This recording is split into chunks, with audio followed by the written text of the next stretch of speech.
మన రక్షకుడును ప్రభు అయినటువంటి యేసుక్రీస్తు నామమున ఈ యొక్క కార్యక్రమాలు చూస్తున్న మీ అందరికీ కూడా నా హృదయపూర్వకమైన వందనాలు తెలియజేస్తూ ఉంటున్నాం.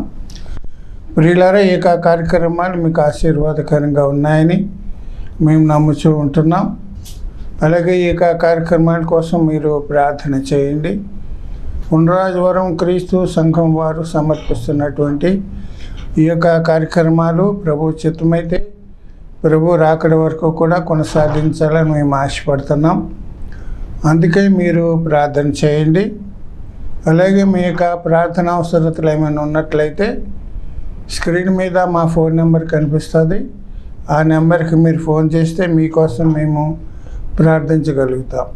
ప్రార్థన చేసి ఈ కార్యక్రమాన్ని ప్రారంభించుకుందాం. జీవం కలిగిన మా పరలోకపు తండ్రి, నమ్మదగిన దేవా, పరిశుద్ధుడా, నీ పరిశుద్ధ నామన స్తోత్రాలు.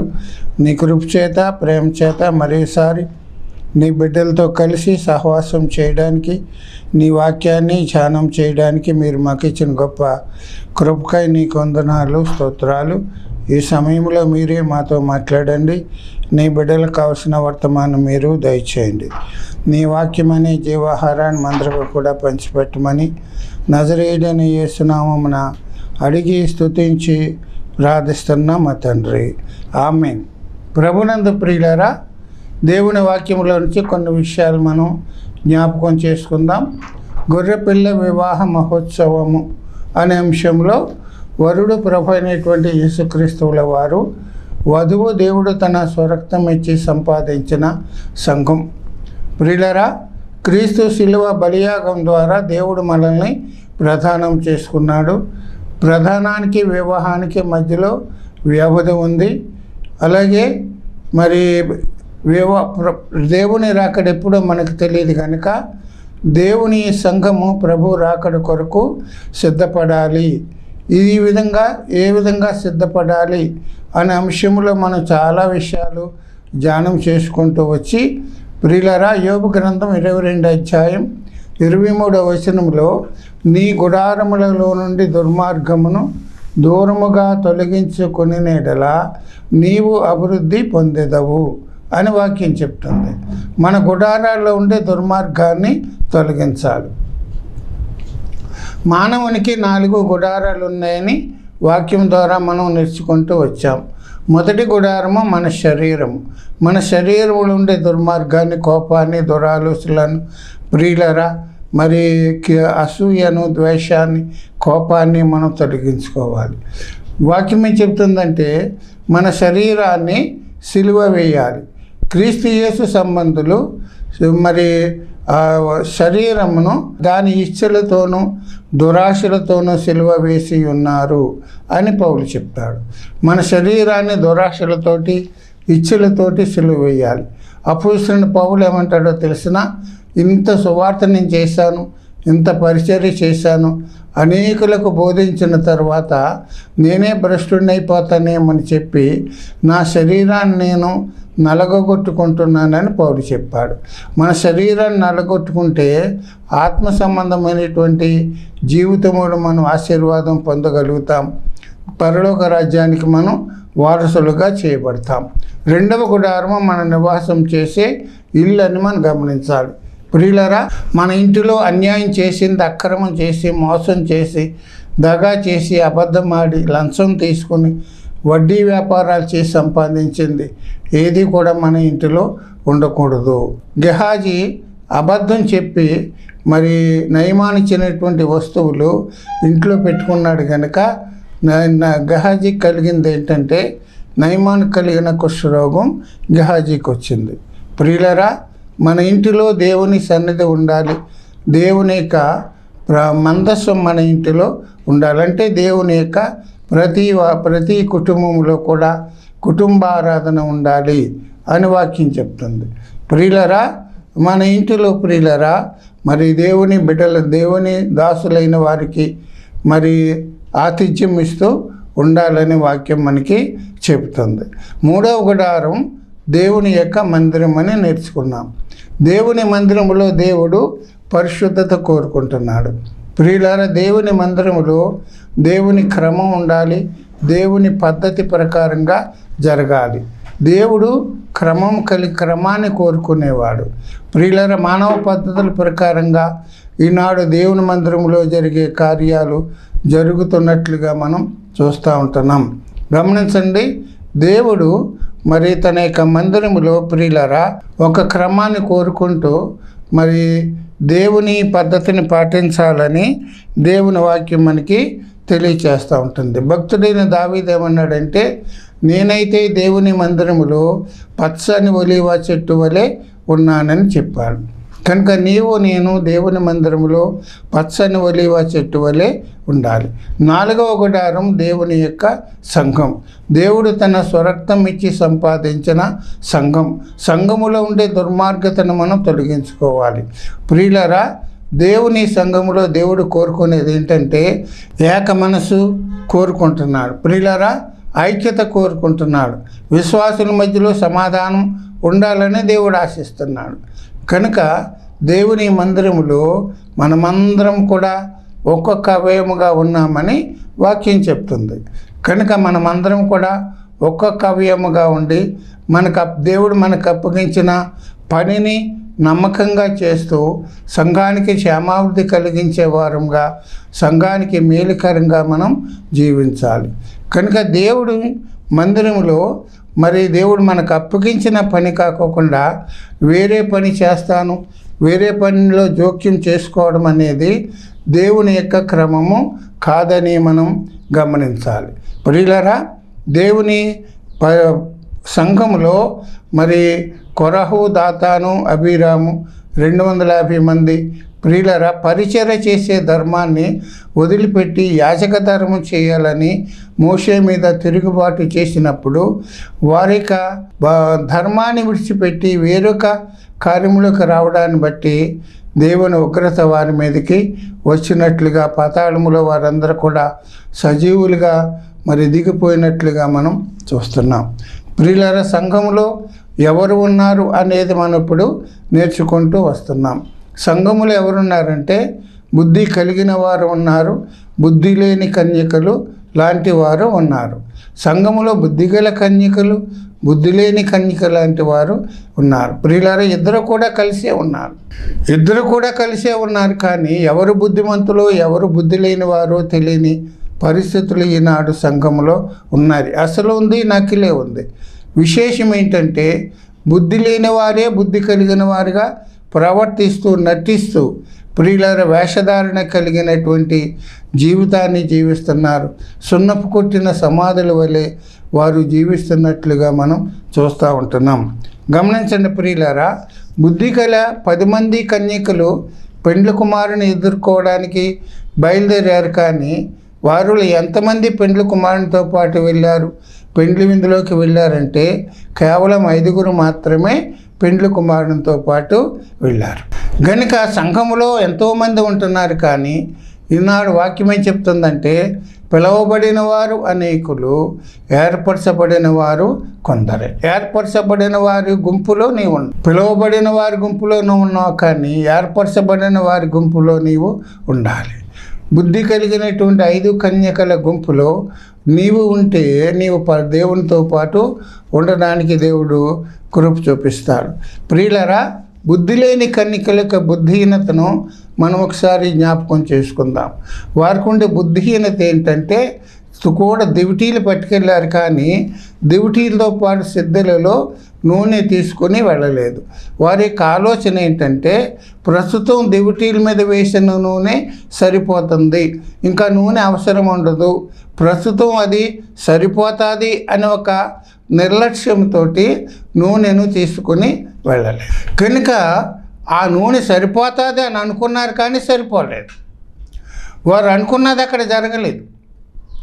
అలాగే ఈనాడు సంఘంలో కూడా ప్రియులారా, ఈనాడు మనం చేసే భక్తి సరిపోతుంది, మనం చేసే ప్రార్థన సరిపోతుంది, ఇంతవరకు చాలే అన్నట్లుగా ఈనాడు దేవుని సంఘములోని బిడ్డలు ఉంటున్నట్లుగా మనం చూస్తూ ఉంటున్నాం. గమనించండి, ఈనాడు దేవుని బిడ్డలైన వారు, సంఘములోని వారు ఏమనుకుంటున్నారంటే ఆదివారం చేసే భక్తి సరిపోతుంది, మిగిలిన రోజుల్లో భక్తి చేయని అవసరం లేదు అన్నట్టుగా ఉంటాం. ఒకరోజు చేసే భక్తి వారం రోజులకి ఎలా సరిపోతుంది? ఏ దినం భక్తి ఆ దినమే చేయాలి. ప్రియులరా, ప్రతిరోజు మన యొక్క దినచర్యలు చేసుకుంటూ ఉంటున్నాం. ఒకరోజు చేసింది మళ్ళీ ఇంకా చేయక్కర్లేదులే అని అనుకోవడానికి వీల్లేదు. ఏ రోజు చేసే కార్యక్రమాలు దినవారీ కార్యక్రమాలు ప్రియులరా మనం చేస్తూ వస్తున్నాం. ప్రతిరోజు బ్రష్ చేసుకుంటాం, భోజనం చేస్తాం, టిఫిన్ చేస్తాం, అలాగే వాష్రూములు కూడా వెళ్తూ ఉంటాం. ఒకరోజు చేసింది మరలా అనేక దినాలకి సరిపోదు.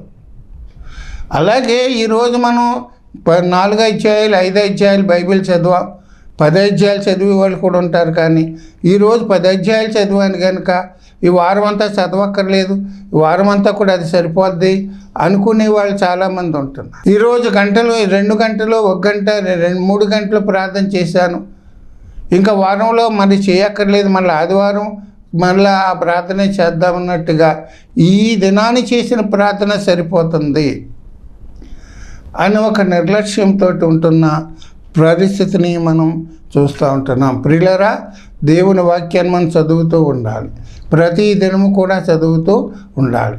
కారణం ఏంటంటే బైబిల్ చదవడం ద్వారా మనం ఏమీ గమనిస్తామంటే వాక్యం ద్వారా దేవుడు మనతోటి మాట్లాడుతూ ఉంటాడు. బైబిల్ చదవడం ద్వారా దేవుడు మనతో మాట్లాడుతూ ఉంటాడు, మన యొక్క పరిస్థితుల్ని మనకు తెలియచేస్తాడు, మన లోపాలని మన యొక్క బలహీనతలను వాక్యం ద్వారా దేవుడు మనకి తెలియచేస్తూ ఉంటాడు. దేవుడు మనతో మాట్లాడుతూ ఉంటాడు కనుక దేవుని చిత్తాన్ని మనం తెలుసుకోగలుగుతాం, మన పట్ల దేవుని చిత్తం ఎలాగుందో అని కాబట్టి. కనుక దేవుడు మనతో మాట్లాడుతున్నప్పుడు వాటిని మన బలహీనతలను మనం సరి చేసుకోవాలి. దేవుని వాక్యం ఎటువంటిదంటే అద్దము లాంటిది. ప్రయాణం చేసే ముందు అద్దం దగ్గరికి వెళ్తాం, మనలో ఉండే లోపాలు ఏమైనా అద్దం చూపించినప్పుడు ఆ లోపాలు మనం సరి చేసుకుంటాం. దేవుని వాక్యం కూడా అద్దం లాంటిదే, అది మనం సరిచేసేది, ఆత్మీయ జీవితాన్ని సరిచేసేది. కనుక దేవుని వాక్యాన్ని మనం చదువుతూ ఉండాలి. అలాగే ప్రియులరా, దేవుని వాక్యం చదవడం ప్రతి దినము కూడా కీర్తన గ్రంథం 1 అధ్యాయం 2-3 వచనాలు ఏముంటుందంటే, దివారాత్రములు దానిని ధ్యానం చేసేవాడు ధన్యుడు, అతడు నీటి కాలువల యోరను నాటబడినదై ఆకువాడక తన కాలమందు ఫలమిచ్చు చెట్టు వలె ఉండడు. అతడు చేయనదంతయు సఫలమగును. ఈనాడు నువ్వు చేసేది సఫలం అవడం లేదు, నువ్వు చేసే ప్రయత్నాలు సఫలం అవడం లేదు, నువ్వు చేసే పనుల్లో విజయం పొందడం లేదు. కారణం ఏంటో తెలిసిన దేవుని వాక్యాన్ని నువ్వు చదవడం లేదు, ధ్యానించడం లేదు. కనుక దేవుని వాక్యాన్ని చదివేవారు ఎలాగుంటారంటే వారు చేసే పని అంతట్లో కూడా ఆశీర్వాదం పొందుతారు, విజయం పొందుతారు, సఫలము అవుతారు. విఫలం అనేది వారి జీవితాల్లో ఉండదని మనం గమనించాలి. అలాగే ప్రార్థన కూడా మనం ప్రతి దినము కూడా చేస్తూ ఉండాలి. వాక్యం ద్వారా దేవుడు మనతో మాట్లాడుతున్నప్పుడు ప్రార్థన ద్వారా మనం దేవునితోటి మాట్లాడాలి. కనుక ఒకరోజు ప్రార్థన చేసి 1 గంట 2 గంటల ప్రార్థన చేసి ఇంకా ఇది సరిపోద్దులే అన్నట్టుగా మనం ఉండకూడదు. కనుక ప్రియులరా, ప్రార్థన పరిస్థితుల్ని మారుస్తుంది, ప్రార్థన జీవితాలని మారుస్తుంది. నీ ప్రార్థన నీకు ఆశీర్వాదకరంగా ఉంటుంది. కనుక ప్రతి దినము కూడా మనం ప్రార్థిస్తూ ఉండాలి. కనుక పెళ్లి కుమారుని ఎదుర్కోవాలంటే ఒకరోజు చేసే భక్తి సరిపోదు. దేవుడు ఏమని ఆశిస్తున్నాడంటే సంఘములోని బిడ్డలందరూ కూడా దేవుని సారూప్యములోనికి మార్చబడాలి. ఒకరోజు భక్తి చేసి ఒకరోజు పాటలు పాడి ఒకరోజు ప్రార్థన చేస్తే దేవుని సారూప్యంలోనికి మనం మార్చబడాలి. కనుక ప్రియులరా, దేవుని సారూప్యంలోనికి మనం మార్చబడాలంటే మన భక్తి జీవితము, పరిశుద్ధత, నీతి, ప్రార్థనా జీవితం, వాక్య ధ్యానం చేయడం, ఇవన్నీ కూడా ప్రతి దినము కూడా చేస్తూనే ఉండాలి.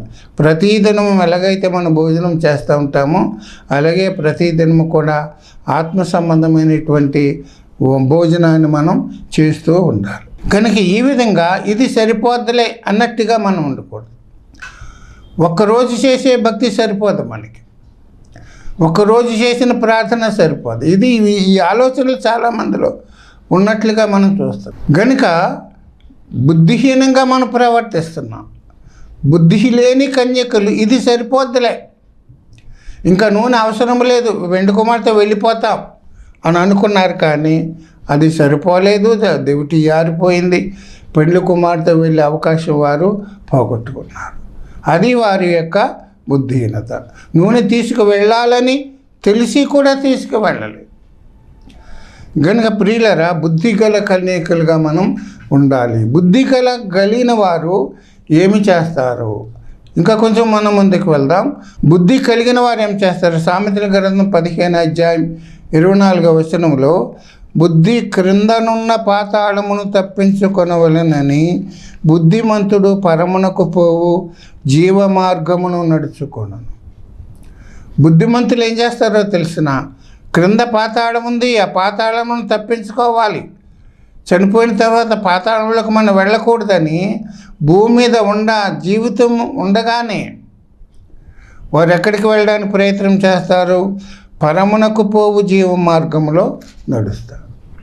పరలోకం వెళ్ళాలి. బుద్ధిమంతులకి ఒక గమ్యం ఉంది, ఒక లక్ష్యం ఉంది, ఒక గురి ఉంది. ఆ గురి ఏంటంటే పరలోకం వెళ్ళాలి. ఒక ఉద్దేశం కలిగి వాళ్ళు జీవిస్తారు. కనుక బుద్ధి కలిగిన వారు ఆ విధంగా ఒక లక్ష్యం కలిగి, ఒక గురి కలిగి వాళ్ళు జీవిస్తారు. కానీ బుద్ధి లేని వారు ఏం చేస్తారంటే వారి ఇష్టానుసారంగా జీవిస్తున్న పరిస్థితిని మనం చూస్తాం. వారు ముందు చూపు కలిగిన వారు, బుద్ధి కలిగిన వారు, మనం ఏం చేయాలి? ఒక గురి ఉండాలి. మనం పరలోకం వెళ్ళాలని ఒక లక్ష్యంతో వారు జీవిస్తారు. కనుక ఆ మార్గంలో ఎన్ని ఆటంకాలు వచ్చినా, ఇరుకులు వచ్చినా, ఇబ్బందులు వచ్చినా నిలబడి, దేవుని కోసం నిలబడి సహించుకొని వారు దేవుని మహిమ కోసం వారు జీవిస్తారు. కనుక లోకాసు వార్తలు 2 వ్యక్తులు మనం చూస్తాం. లోకాసు వార్తలో 16వ అధ్యాయంలో ఒకడు బుద్ధిమంతుడుగా జీవించాడు, ఒకడు బుద్ధి లేనివాడిగా జీవించాడు.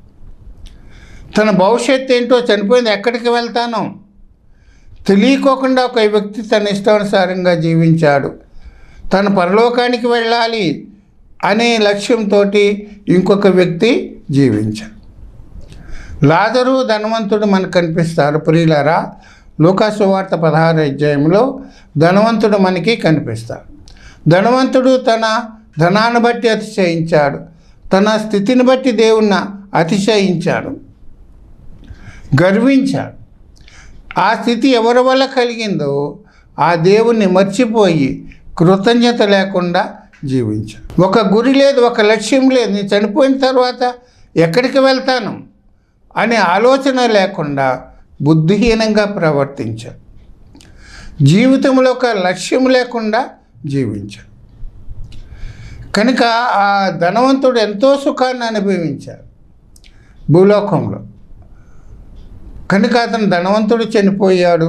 చనిపోయిన తర్వాత ఎక్కడికి వెళ్ళాడంటే లూకాసు వార్త 16వ అధ్యాయం 23 అప్పుడు అతడు పాతాళములో బాధపడుచు నేను ఈ అగ్ని జ్వాలలో యాతన పడుచున్నానని కేకలు వేసి చెప్పాను. అతను ఎక్కడికి వెళ్ళాడు? పాతాళంలోకి వెళ్ళాడు. అసలు పాతాళము పరలోకం ఉందని అతనికి తెలియదు. ఒక గమ్యం లేని పరిస్థితి. ఈ భూలోకంలో జీవితాన్ని ముగించిన తర్వాత నేను ఎక్కడికి వెళ్తాను, నా పరిస్థితి ఏంటి, నా ముగింపు ఏంటి అని ఆలోచన లేకుండా జీవించినటువంటి వ్యక్తి చనిపోయిన తర్వాత ఎక్కడికి వెళ్ళాడంటే పాతాళములో బాధపడుతున్నాడు. పాతాళములో అగ్ని జ్వాలలు ఉన్నాయి. అగ్ని జ్వాలలో యాతన పడుతున్నాడు, వేదన పడుతున్నాడు, యాతన పడుచు కేకలు వేస్తున్నాడు. ఆ కేకలు ఎవరికి వినపడడం లేదు. ప్రియులరా, నీ పరిస్థితి కూడా అంతే. నువ్వు ఒక గమ్యం లేకుండా, పరలోకానికి వెళ్ళాలనే లక్ష్యం లేకుండా, దేవుని మార్గంలో నడకుండా నువ్వు జీవిస్తే పరలోకం పాతాళానికే నీవు వెళ్తావు. కేకలు వేసే పరిస్థితి. ఆ కేకలు నీ అబ్బ కానీ, నీ తల్లి కానీ, నీ అమ్మ కానీ, నీ బంధువు కానీ, నీ భర్త కానీ, నీ భార్య కానీ ఎవరు కూడా ఎవరికీ వినపడవా కేకలు. కనుక కేకలు వేస్తావు, నెమ్మది లేదు, సమాధానము లేదు, సుఖము లేదు. అటువంటి భయంకరమైన స్థితిలో ధనవంతుడు కేకలు వేస్తాడు. అప్పుడు పాతాళములో బాధపడతాడు. అప్పుడు అబ్రాహాము ఏమన్నాడు? కుమారుడా, నీవు నీ జీవితకాలమందు నీకు ఇష్టమైనట్టు సుఖమును అనుభవించావు, లాజరు కష్టాన్ని అనుభవించాడు, దేవుణ్ణి ఎరిగి జీవించాడు. కనుక నీ పరిస్థితి ఇలాగ. ధనవంతుడు చాలా బుద్ధిహీనంగా ప్రవర్తించాడు, తన ధనాన్ని బట్టి అతిశయించాడు, గర్వించాడు. ప్రియులారా, దేవుని స్తుతించకుండా, కృతజ్ఞత లేకుండా ఉన్నాడు. నేను చనిపోయిన తర్వాత నేను ఎక్కడికి వెళ్తాను అనే ఆలోచన లేకుండా జీవించిన పరిస్థితిని మనం చూస్తాం.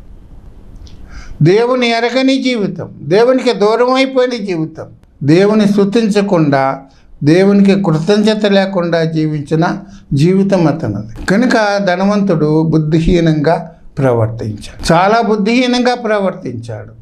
బుద్ధిహీనుడైన వాడు ఎక్కడికి వెళ్ళాడంటే పాతాళంలోకి వెళ్ళాడు. యేసుప్రభువు వారు ఏం చెప్పారంటే, నేనుండు స్థలములో మీరును ఉండులాగుని అంటున్నాడు. ఆయన ఉండే స్థలంలో మనం ఉండాలి. క్రైస్తవుల యొక్క లక్ష్యం ఏంటంటే, ఆయన ఉండే స్థలంలో మనము అటువంటి గురి మనం కలిగి ఉన్నాం. ఒక లక్ష్యం కలిగి మనం జీవిస్తూ దేవుని మార్గంలో మనం నడుస్తూ ఉండాలి. ధనవంతుడు బుద్ధిహీనంగా ప్రవర్తించాడు. ఇప్పుడు లాజరు దగ్గరికి వద్దాం. ప్రియులరా, ధనవంతుడు ఈనాడు సంఘంలో కూడా ధనవంతుడిలాగా జీవించేవారు ఎంతోమంది ఉన్నారు. కనుక ఈనాడు విశ్వాసులు ఏమనుకుంటున్నారంటే, భూమి మీద ఉన్నప్పుడు ధనవంతుడిలాగా జీవించాలి, చనిపోయిన తర్వాత లాజరు వలె ఉండాలి అని అనుకుంటున్నారు. అది సాధ్యమా? కనుక లాజరు వలె లాజరు ఏం చేశాడంటే, ప్రియులరా, లాజరు దరిద్రుడు, శరీరం అంతా కూడా కురుపులు వచ్చినాయి, బాధ, రసి కారుతుంది, కుక్కలు వచ్చి ఆ రసిని నాకుతున్నాయి, ఒక ప్రక్క ఆకలి. ప్రియులరా, అతని ఉద్దేశం ఏంటంటే ఆ ధనవంతుని యొక్క భోజనం బల్ల మీద పడే రొట్టె ముక్కలు తినాలని ఆశపడి, కడుపు నింపుకోవాలని ఆశపడుతున్న పరిస్థితులు. శరీర సంబంధమైన బాధ అతన్ని వేధిస్తుంది, అనారోగ్యం, ఆకలి, దరిద్రత. అటువంటి పరిస్థితుల్లో లాజరు దేవుణ్ణి ఎరిగినవాడు గనుక, దేవుణ్ణి కలిగినవాడు గనుక, ఈ శరీరం నన్ను ఇబ్బంది పెట్టినా, ఈ కురుపులు నన్ను ఇబ్బంది పెట్టినా, ఈ ఆకలి నన్ను బాధించిన, నేను పరలోకానికి వెళ్ళాలని ఒక నిశ్చయిత కలిగి పరలోకానికి వెళ్ళే మార్గంలో నడిచాడు. లాజరుకు ఉన్నటువంటి మంచి ఆలోచన ఏంటంటే, లాజరు తన దరిద్రాన్ని బట్టి దేవుని స్తుతించాడు, తన కురుపులను బట్టి దేవుని స్తుతించాడు, తనకున్న అనారోగ్యాన్ని బట్టి దేవుని స్తుతించాడు, తనకున్న ఆకలిని బట్టి దేవుని స్తుతించాడు. ప్రియులత తనకి ఏ స్థితిని ఇచ్చాడో దేవుడు, ఆ స్థితిని బట్టి దేవుణ్ణి స్తుతించాడు. ప్రియులరా, ఇంకా మంచి లక్షణం ఏంటంటే, లాజరుకి తన ప్రక్కనే ఉన్న ధనవంతుని చూసి, అంత సుఖంగా జీవితాన్ని అనుభవిస్తున్నటువంటి ధనవంతుని చూసి ఏనాడు కూడా అతను చూసి అసూయ పడలేదు. ఏంటి ప్రభా, నాకు ఈ దరిద్రాన్ని ఇచ్చావు, కురుపుల్ని ఇచ్చావు, అతనికైతే మంచి ఏసూరుములు ఇచ్చావు, పంచపక్ష పరమాణాలు ఇచ్చావు అని ఎప్పుడు కూడా దేవుణ్ణి దూషించలేదు. నాకెందుకు ఈ స్థితిని ఇచ్చావు అని దేవుణ్ణి అడగలేదు. దేవుడు ఏ స్థితిలో అతను ఉంచాడో, ఏ పరిస్థితులు అతని జీవితంలో కలిగించాడో, ఆ పరిస్థితులను బట్టి దేవుని స్తుతించాడు, తన స్థితిని బట్టి దేవుణ్ణి స్తుతించాడు. ప్రియులరా, లాజరు ఏ విషయంలో కూడా దేవుణ్ణి దూషించలేదు, దేవుడు నాకు అన్యాయం చేశాడని దేవుని దగ్గర చెప్పలేదు. బుద్ధిమంతులైన వారు తమకు ఏ స్థితి కలిగినప్పటికి కూడా, శరీర సంబంధమైనటువంటి పరిస్థితులు ప్రతికూలించినప్పటికి కూడా, నిందలు, అవమానాలు, శ్రమలు, బాధలు ఎన్ని వచ్చినప్పటికి కూడా వారు దేవుని మార్గాన్ని విడిచిపెట్టరు. తమ గమ్యాన్ని చేరుకోవాలని ఆశ, ఒక లక్ష్యంతో వారు జీవిస్తారు. ఆ లక్ష్యంలో ఆటంకాలు వస్తూ ఉంటాయి, ఇబ్బందులు వస్తూ ఉంటాయి. వాటన్నిటి కూడా మనం ఎదుర్కొని కాంప్రమైజ్ కాకుండా, రాజీ పడకుండా మన గమ్యాన్ని చేరుకోవడమే బుద్ధిమంతుల యొక్క లక్షణం. కనుక ప్రియులరా, లాజరు చనిపోయాడు, ఒక గమ్యం కలిగి జీవించాడు కనుక, పరలోకం వెళ్ళాలని ఆశ కలిగి ఒక గురి కలిగి జీవించాడు కనుక, చనిపోయిన తర్వాత లాజరు ఎక్కడికి వెళ్ళాడంటే అబ్రహాము రొమ్మున ఆనుకొనుటకు దేవదూతల చేత కొనుపోబడినట్లుగా మనం చూస్తూ ఉంటున్నాం. గమనించండి ప్రియులారా, బుద్ధిమంతుడైన వాడు పరమునకు పోవు జీవ మార్గంలో నడుస్తాడు. కనుక దేవుడు మరి బుద్ధిమంతులైన వారిని దాని దగ్గరికి నడిపిస్తాడు. బుద్ధిలేని వారు తెలిసి కూడా, వారు చేసేది తప్పని తెలిసి కూడా ఆ మార్గంలో నడుస్తున్న పరిస్థితులు మనం చూస్తూ ఉంటున్నాం. ఈ మాటలు వింటున్నా నీకు ఒక గురి ఉందా, నీకు ఒక లక్ష్యం ఉంది, ఎందుకు భక్తి చేస్తున్నాం? ఈనాడు భక్తి చేస్తున్నారు కానీ భక్తి యొక్క శక్తిని దేవుని బిడ్డలు ఆశ్రయించలేకపోతున్నారు. ఈనాడు పైకి భక్తి కలిగిన వారిగా ఉంటారు కానీ దాని శక్తిని ఆశ్రయించలేకుండా ఉన్నారు. పైకి నీతిమంతుడిగా కనిపిస్తున్నారు కానీ అంతరంగములో దేవునికి విరోధమైన జీవితం. ప్రియులరా, ఎంత వేషధారణ కలిగిన జీవితం, అంతా నటించే జీవితం, బుద్ధి కలిగిన వారముగా నటిస్తున్నారు, వేషధారులుగా నటిస్తున్నారు. ఆదివారం ఎంతో భక్తితో ఉన్నట్టుగా కనిపిస్తున్నారు కానీ ఆ భక్తి సరిపోతుందని అనుకుంటున్నారు కానీ మిగిలిన రోజుల్లో భక్తి చేసే పరిస్థితి వారి జీవితంలో లేదు. కనుక ప్రియులరా, లాజరు ఒక సిద్ధపాటు కలిగి ఉన్నాడు. ధనవంతుడికి సిద్ధపాటు లేదు, బుద్ధి లేదు కనుక సిద్ధపాటు లేదు. కనుక లాజరు వలె మనం జీవించడానికి ప్రయత్నం చేద్దాం. లాజరు వలె తగినటువంటి సిద్ధపాటును కలిగి, గురి కలిగి, పరలోకం వెళ్ళాలి, దేవునితో ఉండాలి, ఆయన ఉండే స్థలంలో నేను కూడా ఉండాలని ఒక ఆలోచనతోటి గురి కలిగి మనం జీవించి ఆ మార్గంలో ఎన్నో ఇబ్బందులు వచ్చినప్పటికి కూడా వాటిని ఎదుర్కొని దేవుని కోసం నిలబడదాం. పరలోక రాజ్యానికి మనం చేరుతాం. ప్రభు చిత్తమైతే మరలా వచ్చేవారం బుద్ధిమంతుల గురించినటువంటి విషయాలు మనం జ్ఞాపకం చేసుకుందాం. దేవుడు ఈ మాటలు మన కోసం దీవించి ఆశీర్వదించును గాక. ప్రార్థన చేద్దాం. జీవము కలిగిన మా పరలోక తండ్రి, నమ్మదగిన దేవా, నీ పరిశుద్ధ నామన స్తోత్రాలు. నీ కృప చేత, ప్రేమ చేత ఎంతవరకు మాతో వివరంగా విస్తారంగా మాట్లాడారో నీకు వందనాలు. విత్తబడిన వాక్యం కోసం ప్రార్థిస్తున్నాం. విత్తబడిన వాక్యానికి నీరు కట్టండి, ఫలింప చేయండి. విన్నవారికి ఆశీర్వాదకరంగా ఉండడానికి సహాయం చేయండి. విన్న వాక్య ప్రకారంగా వారు జీవించడానికి సహాయం చేయండి. వాక్యం ఉన్న వారందరినీ దీవించండి. వారిలో బలహీనులు ఉన్నారు, రోగులు ఉన్నారు, అనారోగ్యంగా ఉన్నారు, సమస్యల్లో ఉన్నవారు, ఇరుకుల్లో ఇబ్బందుల్లో ఉన్నవారు ఉన్నారు. వారందరినీ జ్ఞాపకం చేసుకోండి. వారికి ఉన్న ప్రతికూల పరిస్థితుల నుంచి కూడా విడుదల దయచేయండి. ప్రభువా, యవన బిడ్డల్ని జ్ఞాపకం చేసుకోండి. ప్రభువా, ఏదోనైనా వివాహం కావాల్సిన బిడ్డలను బట్టి ప్రార్థిస్తున్నాం. వారి పట్ల కార్యం జరిగించండి. వివాహం అయ్యి సంతానం లేని బిడ్డల కోసం ప్రార్థిస్తున్నాం. వారి పట్ల కార్యం జరిగించండి. ఆర్థికపరమైన సమస్యలు, ఆరోగ్య సమస్యలు, కోర్టు సమస్యలు, ఏ సమస్యలో ఉన్నారో వారందరికీ విడుదల దయచేయండి. నీ కృపలో నడిపించండి.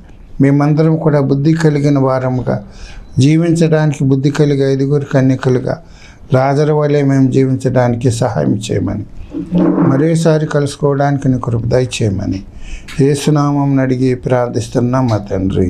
ఆమేన్. మీ అందరికీ నా హృదయపూర్వక వందనాలు.